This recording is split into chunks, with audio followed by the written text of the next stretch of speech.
Selamat sore YouTube, apa kabar kalian semua? Yo putar se. Yo man, hari ini gue masih ada di Semarang. Jarang-jarang men sore hari kayak gini tuh terang gitu loh. Semarang itu loh terang banget. Oke, di belakang gue ada Marco S Motovlog dari Salatiga. Terus di belakang seperti biasa ada Predisan Bambang. Bambang. Oke, hari ini gue mau membahas sesuatu hal yang sangat biasa aja sih. Gue bahas soal Verza gue setelah pemakaian hampir 3 tahun lah ya. 3 tahun pemakaian Verza 150. Oke, siap. Ini loh men, cuacanya itu loh terang, kontras gitu loh ya. Kontras banget gitu loh. Enak gitu loh cuacanya. Jadi tuh cuacanya enak banget buat ngevlog men. Halo Pak Polisi. Jadi tuh sebenarnya tugasnya polisi yang ada di situ ngapain? Cuman ngatur-ngatur gini-gini doang gitu ya. Gini-gini we dibayar loh. Soalnya ngene-ngene ya udah. Sebuah kesalahan gue milih Verza 150 karena dulu gue nggak tahu yang namanya motor. Gue ditawarin bapak gue Honda di bawah 20 juta. Lo mau Vario atau Verza? Ya otomatis gue pilih Verza lah ya. Dan ternyata gue milih Verza. Ya kenyataannya seperti itu, gue milih Verza. Gue sebenarnya bukan orang pinter buat soal motor sih, tapi ya setidaknya tau lah ya, ngasih informasi kepada kalian gitu loh ya. Motor yang di bawah 20 juta 150 cc pilihannya hanyalah beberapa adalah Making Verza 150 sama satu lagi Satria tapi yang versi tertentu. Kalau yang Satria yang baru ini kan udah masuk di angka 20 sekian lah ya. Dan gue kalau milih antara beberapa pilihan itu ya gue milihnya Verza. Soalnya dulu dia tawarinnya Honda aja men, Yamaha enggak. Soalnya bokap lebih suka motor Honda daripada yang lain gitu. Ya udah kepaksa milihnya Verza 150. Sebenarnya kalau dipikir nanggung banget sih kalau pilih Verza 150. Soalnya kan dia kan masih SOHC. Ya gue kalau ditanyain bang kenapa beli Verza 150, ya agak lumayan kecewa sih kalau beli Verza ini. Soalnya dia nanggung banget men, mesinnya mau dibawa kemana dan di compare sama siapa ya nggak tahu sih. Kalau sama MX150 bukan compare-nya gitu loh.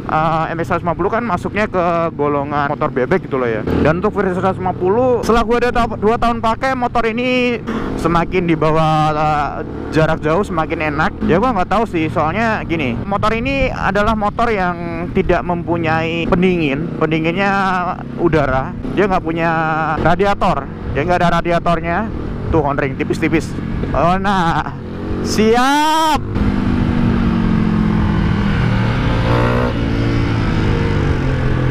Dia nggak worth it banget sih sebenarnya kalau dipikir.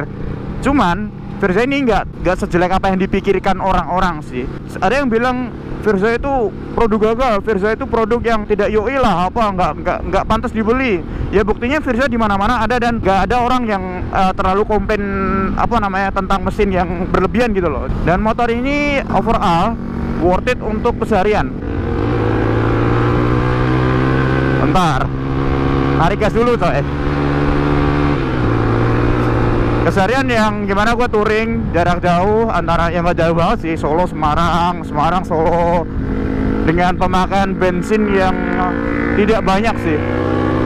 Ntar jajak nari sama Predisan men. Jadi pemakaian untuk Verza ini terhitung dari 1 liter bensin sama dengan sekitar 40-50 kilo. Jadi kalau dipikir ngirit juga sih untuk kelas 150 cc. Dan kalau soal torsi dan sebagainya, menurut gua cukup lah untuk kelas 150 cc. Nggak terlalu nampol. Kalau disamain sama CB 150R belum bisa. Cuman ya itu, ngiritnya masih ngiritan Verza sih menurut gua. Oke, kita ke kanan saja. Untuk 2 tahun pemakaian ini, gua tidak menyesalkan di sektor mesin yang secara gua nggak terima mesinnya gini enggak. Asal lu ganti oli secara rutin dan servis berkala itu menurut gua cukup sih. Aduh gua nggak konsen konring.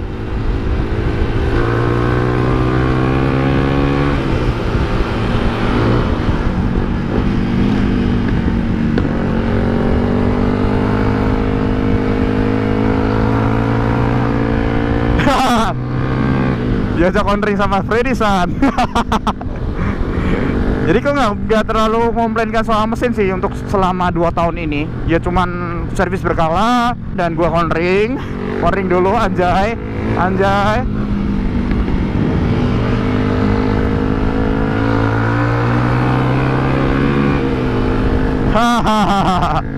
Jadi untuk keseluruhan motor gua puas sih untuk di harga range segitu.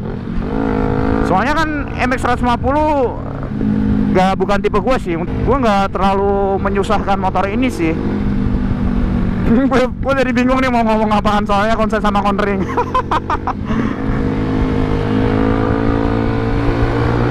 Jadi secara keseluruhan motor ini sangat worth it banget buat teman-teman yang masih punya keinginan beli motor yang 150 cc dengan budget yang rendah. Ya motor ini jawabannya. Ya gue bukan di endorse sih. Ya sebenarnya gue bukan FBH. Gue juga seneng Suzuki, juga seneng Yamaha. Gue bukan FBH, sama sekali tidak FBH.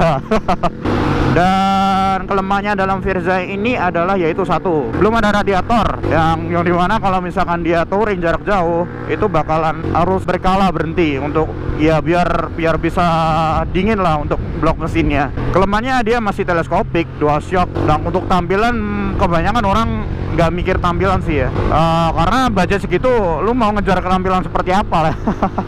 Dan untuk sekarang sebenarnya makin sayang sih untuk motor ini, soalnya enak men motornya ya.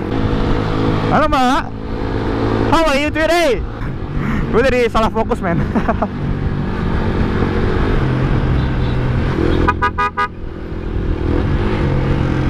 Jadi gue nanti ngomong soal Verza tadi. Jadi salah fokus men. Jadi intinya Verza tuh sebuah pilihan yang tepat lah untuk teman-teman yang punya budget sekitar 20 juta ke bawah gitu loh. Dengan ekspektasi dapat motor yang sport naked lah ya, yang bisa dibilang ya bisa untuk matching, bisa untuk keseharian, bisa untuk apa-apalah. Ya intinya Verza 150 worth it untuk teman-teman yang ya satu mahasiswa, kedua budgetnya cuma di bawah 20 juta. Cari motor yang nyaman dipakai buat keseharian, juga nyaman dipakai untuk touring, ya ini. Yo man.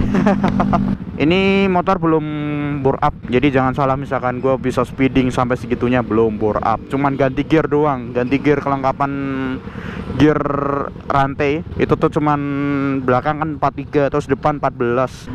Bergayalah sesuai isi dompet lu. Ya kalau ditanya Lukas Gilatia pengen moge ya pengen, tapi duitnya siapa cong? Apa ya, pelajaran yang bisa kita dapat adalah bergayalah sesuai isi dompet lu. Jadi kalau isi dompet lu nggak ada ya nggak usah gaya men. Jadi intinya ini adalah sebuah alasan untuk gimana gue bertahan untuk motor ini untuk beberapa tahun lagi gitu loh, dan tetap memakai ini sebagai motor yang untuk keseharian gue, touring gue dan sebagainya gitu. Terimalah pemberian orang tua, karena orang tua itu sangat memikirkan kalian. Buat teman-teman yang ya belum menikah lah ya, belum mempunyai keluarga lah ya, teman-teman yang masih belum menikah dan belum mempunyai keluarga kan masih dalam tanggung jawab orang tua. Tiap apapun pemberian orang tua tuh hargailah gitu loh. Kalau misalkan kalian menghargai, itu bakalan lu kalau misalkan punya anak, itu lu bakalan dihargai sama anak lu gitu loh. Oke, mungkin segitu aja dari gua. Bahasan yang sangat simpel ini untuk menjelaskan kalian semua bagaimana kenapa gua memilih Verza untuk menjadi teman hidup. Apa sih teman hidup? Oke, mungkin segitu aja dari gua. Thanks for watching. Bye bye. Bye bye. Oh ya, terima kasih buat yang sudah subscribe selama ini. Gue bakalan ngasih sesuatu kalian pada waktunya nanti.